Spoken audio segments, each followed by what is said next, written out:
dito.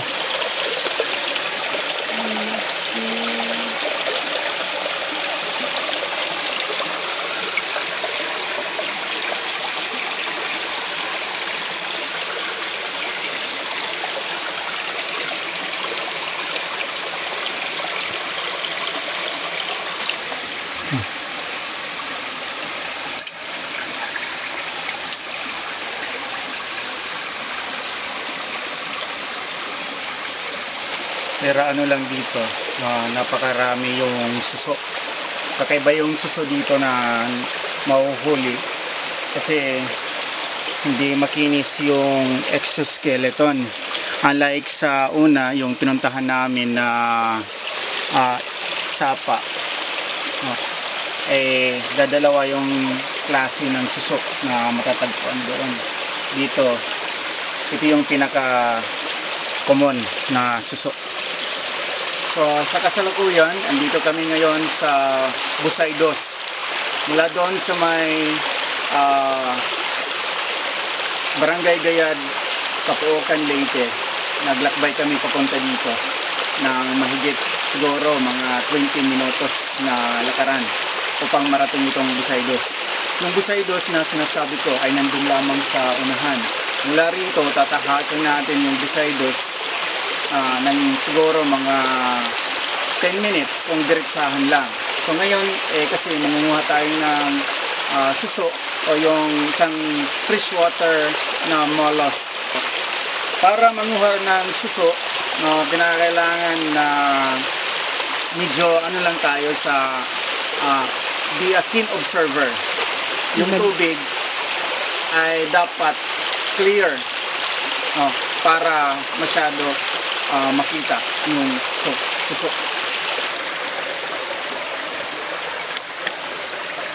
Ito may kinakain siya na prutas, yung suso.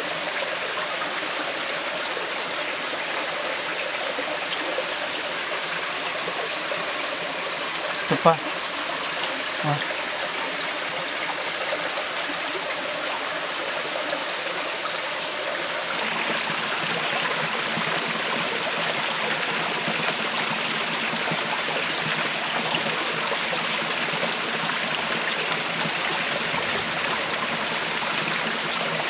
Yung alaga namin dito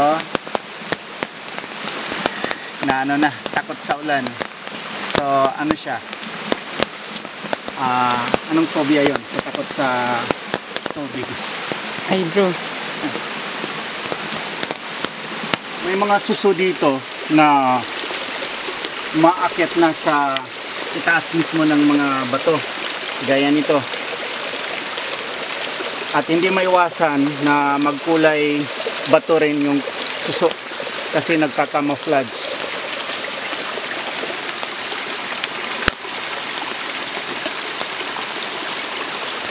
Giniginaw ng choy-choy.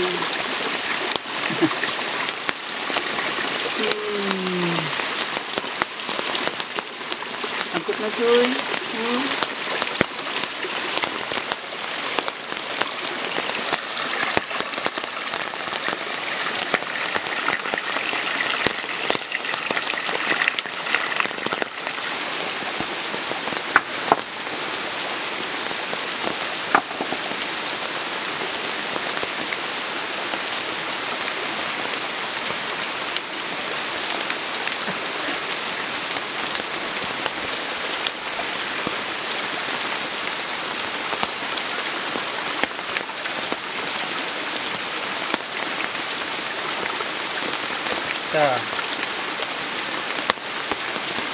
Ito na, nagpakandong na.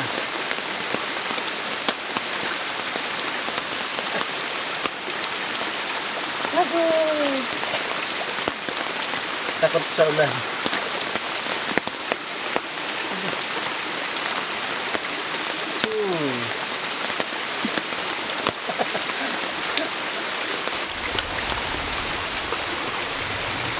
Butang na, cuy. Butang na, cuy, butang. Dali, butang. Butang lang, butang. Cuy.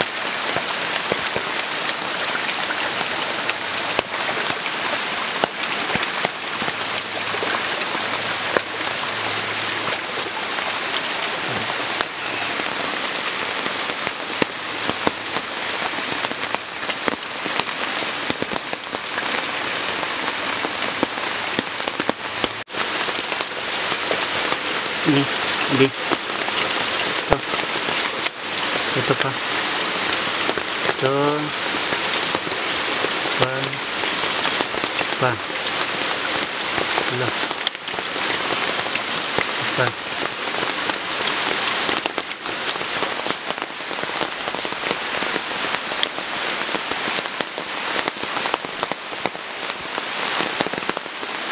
Halos, hinahuli na kami na.